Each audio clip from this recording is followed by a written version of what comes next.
This is Enrica Jeng, Executive Director of Poe Baltimore and the Edgar Allan Poe House and Museum in Baltimore, Maryland. We are just a few days away from our first live recording of the Virginia Poe Bicentennial discussion series, a year of monthly virtual and in-person programs including graveside chats, hidden history, discussion, and exhibits. In January and February, we introduced you to the hidden history of Virginia Poe, wife and muse of Edgar Allan Poe, their controversial marriage, and details of Virginia's tragic death in 1847. Tonight, we're joined by Diana Bailey, Executive Director of the Maryland Women's Heritage Center, for a graveside chat about this year's program and why adding her story to history gives us a better understanding about our own lives. We are thrilled to kick off the live discussion series in March to coincide with Women's History Month. If you enjoy this series and would like to participate in our next session, stay to the end to learn how to register. Good afternoon, I'm Diana Bailey, Executive Director of the Maryland Women's Heritage Center. Thank you so much for being with me today on our graveside chat with Virginia. It's great to see Virginia.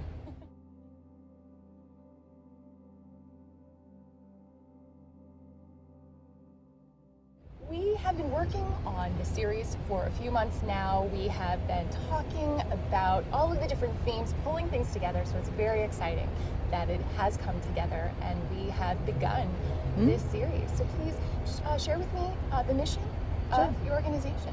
Well, when you approached us, we were very excited too, because everybody knows about Edgar, but no one pretty much knows about Virginia. And there's two things about that. One is that what we find in our mission is telling her story, adding her story to history to tell our story. And like so many other women in particular, Virginia's story has not really been told except for being the wife of Edgar and some of the other features of their relationship. It was very common in terms of so much research has not been done about women, particularly in her era. We know about women of privilege because they were literate, they could write, they could read, and they had the advantage of school, as did Virginia. But so many other women in Baltimore and in Maryland at that time were in a very different situation. Now, clearly her situation was tragic for her, but the women of the time, it was a very different lifestyle in many cases. So in our work, we are trying to share the stories of diverse women in any number of fields, as in STEM. We're looking at a lot of hidden figures, like the movie that everybody's seen. Those were stories that no one could tell. And a lot of research that hadn't been done before. So we're still finding stories now because people are finding things in their basement. So as we bring the lack of research in some cases to the forefront, people are finding their mother's and grandmother's diaries and they're adding that to her story. It is amazing what comes out when people ask the question. And I think there often is a concern that because the story wasn't told before, that there's sort of an admonishment or sort of chastisement. And I think there's resistance because nobody likes that feeling that something was intentionally missed. But some things are missing. And we can share the story and we can tell a different perspective and we can, so that seems to be the heart of what you guys are doing. I love that her story to his story. And you're seeing her story, you're seeing more and more out there. So we don't claim it, but again, the concept of her story is broader than just in Maryland, luckily. But the other thing I wanted to mention, to your point about missing stories, and we found a lot of that in the African American community, in Hispanic communities, and any other cultural community, that their stories have been untold and in some cases just missing because we weren't looking in the right places. I think we've done better in terms of making sure that our textbooks are more inclusive. It's probably also good that we're looking at a more focused approach to DEI, diversity, equity, and inclusion. But many of us have been trying to do that for decades. So it's just a more pervasive, systemic approach to making sure that we're telling more of our stories. The whole picture. The whole picture. Seeing the whole thing.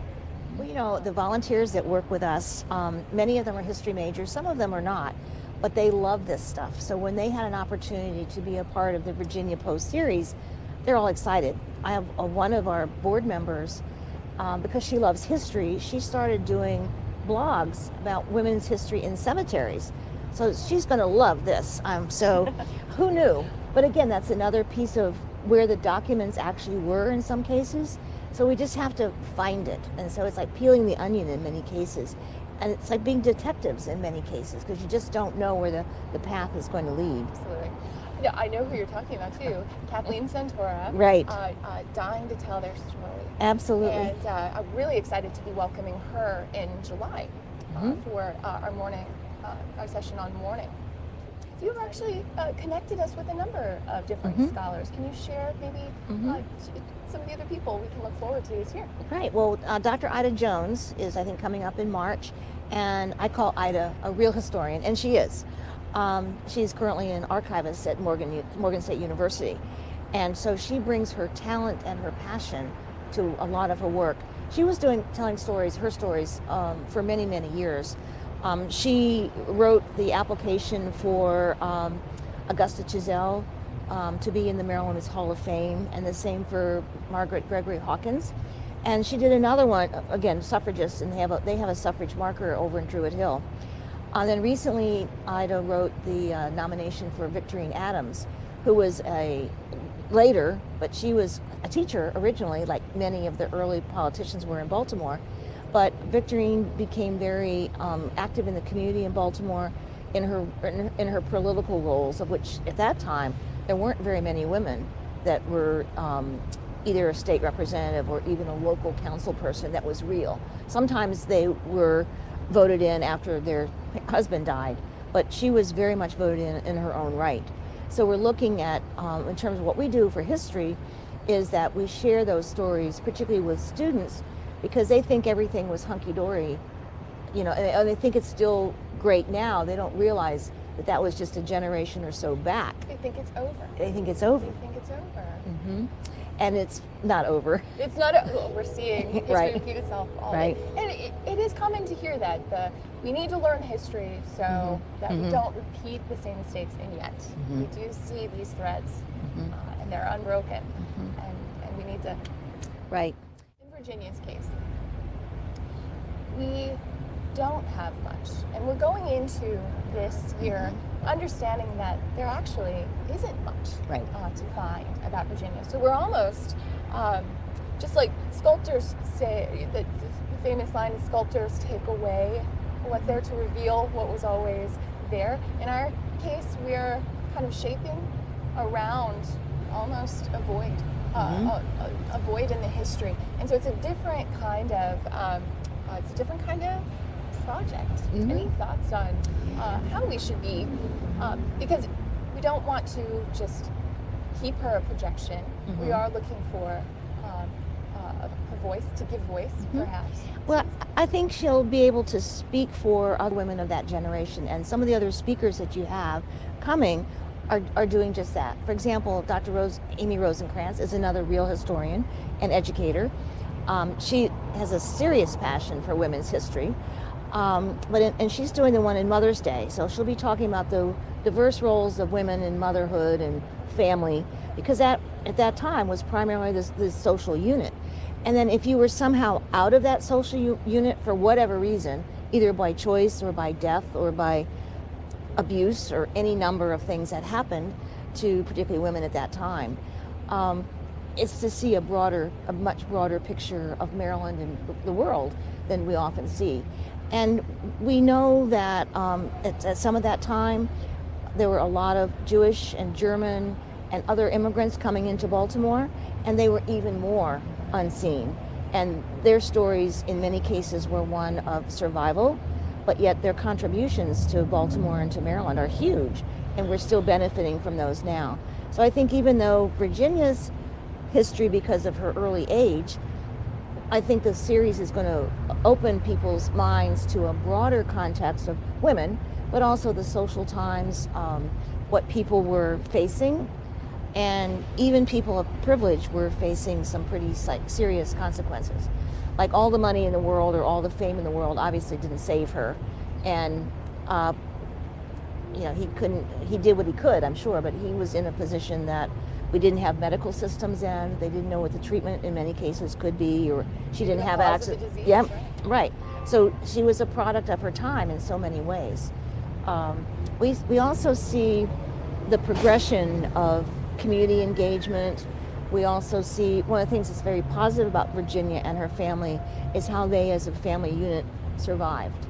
And you see that in other communities, like again in the Jewish community or in the other immigrant community, particularly in the old days in Baltimore. They were very tight units, and that was the only way they could survive, was by being together, working together, and living together in many cases. Well, it's definitely the case in this story. Right. These three people coming together, kind of muddling through, and whatever we feel about the circumstances, whatever we feel about, there are certain realities of poverty, certain realities of illness, lingering illness, these kinds of things. And as you said, I like how you phrased it, as soon as a mother or as soon as someone falls out of the expected cycle, almost out of step of what the expected rhythm is, then what do you do, and what do people have to do if they did not sort of fulfill that role that was expected of them and had to kind of find a way around it? Women are still making those kind of choices today. We know that, and we saw that in the pandemic, that women especially had to make choices around their work life, their community life, and in terms of family responsibilities. And it primarily, not always, but it primarily was the women that had to make those difficult decisions. Either they were taking care of kids or somebody's husband or partner or parent. And we're seeing from the new research that the disparity is significant. And what we're worried about, again, in terms of knowing history, we saw the history of women taking part in World War II, but then when the men came back, they fired them all. So they lost all their jobs, their benefits, whether they were married or not. The women they were done with the women. So again, many of them were able to get back into something, but again, not right away. It really wasn't until the 60s and 70s that they came back to the workforce. So you're seeing those cycles in history and in policy that are problematic in some cases. But for many of the women in the service industry, teachers, medical professionals, who are, again, in the workforce still predominantly women, that's where the hit's been. So how do we balance that impact on particularly women and families as we move forward in this day and age, let alone in Virginia's time? In conversations that we've had prior to this, we do talk about, we have chatted about what hasn't changed. Right. And the default positions almost in faced with an adversity that in the pandemic, the first time in a generation that we're really experiencing, all right, some very tough decisions about who stays home, who goes to work, what risks to the body, what risks to your family structure, and if you don't have a support system, right. The abject, like just the loss, the sheer loss. And I'm sure, and I think I'm guilty of this, and I find that I think as a society, there's the Shirley syndrome. Surely we've made progress. Yeah, right. Surely there are programs out there that somebody can find help. Surely. A lot of cases, a lot of ways we're finding that that's not the case. Well, I'm also worried because of the capacity issues that you mentioned with Shirley, that because of the added stress, I think the women are going to see more health issues related to all this stress and to probably lack of exercise and lack of whatever the realities for them, or working 14 hours every day between their, homeschooling their kids and then doing their jobs to the degree that they can. So I think there's going to be a long-term effect on people, but I'm concerned that it will be a potentially devastating impact on women, and in a lot of cases, young girls. I do believe that there is hope, though. I see a younger generation that has a vocabulary for empowerment, has a vocabulary for self-care, has a vocabulary for injustice that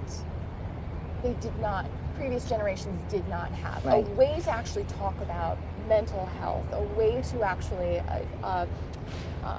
just an awareness of it in our culture, in the zeitgeist. And so I'm hopeful that this younger generation, in learning these stories that we are helping hopefully unearth for them, we're hopefully participating in that. But this new generation, so empowered in terms of their own language, for how they talk about themselves and how they talk about inequality, how they And talk they're not about afraid being of it seen. either. In some cases, not not afraid to be seen, Right. certainly, and nor should they be. My team is very excited to work with your Poe scholars to provide more HERstory in terms of the generation that Virginia lived in and died in. But so they'll see a broader picture than just Edgar and Virginia, but it's how they lived their life and what was around them at the time. Whether they paid attention to it or not, who knows? Mm-hmm. But there was so much going on in Maryland and Baltimore at that time that it was a difficult time, but it was also a very big time of growth and learning and people coming together. Maybe not together initially, Maybe even clashing. Right, clashing too. But it was all about their town and But what doesn't their that future. sound so familiar? Mhm. Doesn't that sound like the Comes times around. we're living in right now, Mhm. in this clash of these forces, social forces, health, Mhm. well-being, even in people who have the resources to kind of get through now might be watching this, but they're seeing, even in their own lives, the force of these things, how it changes even your day-to-day, how much more important it is then to see ourselves reflected in history. Hope is a good way. Thank you to Diana Bailey and the team at the Maryland Women's Heritage Center for partnering with us for the Virginia Poe Bicentennial, a most poetical year of programming to commemorate the 200th birthday of Virginia Poe, wife and muse of Edgar Allan Poe. Join the discussion. If you would like to participate in one of the upcoming monthly programs, visit virginiapoebicentennial.eventbrite.com to register for our first live interactive session. We begin next week, March 15th, with MUSE, the life and death of Virginia Poe and all the ways she's still with us, plus a virtual tour of the Poe Cottage at Fordham in New York. In April, we celebrate National Poetry Month with Poetess, a reading of selected Poe poems and original works by poets in Baltimore and Richmond, plus 2 guest speakers to talk about Poe's feminine ideal and who was the real Annabel Lee. The recording in April will take place at Westminster Hall and Burying Ground, the site where Edgar and Virginia are buried. Tickets are now available for the April 19th event in Baltimore. May is a month for all things mother. We'll share the hidden histories of the women in the Poe family, including a Revolutionary War patriot and how a mother's love changed literary history. June is wedding month, and our discussion centers on marriage. Our guests include historical fiction writer Lynn Cullen, author of the best-selling novel Mrs. Poe. We also welcome the return of Dean Knight from the Poe Museum, and Susan Elizabeth Sweeney will share the connection between Edgar Allan Poe and the Nabokov novel Lolita. In July, we'll explore the mourning rites and traditional feminine in mid-19th century America with Lord Hayden Peters, jewelry scholar and historian curating artofmourning.com, then delve deeper into cemetery lore with the Dying to Tell Their Stories blog historians. All sessions are recorded live. And save the date for the Virginia Poe Bicentennial, a 200th birthday commemoration and concert will take place Saturday, August 13th at Westminster Hall and Burial Ground. Tickets for the Bicentennial will go on sale March 30th. Visit virginiapoebicentennial.eventbrite.com for details.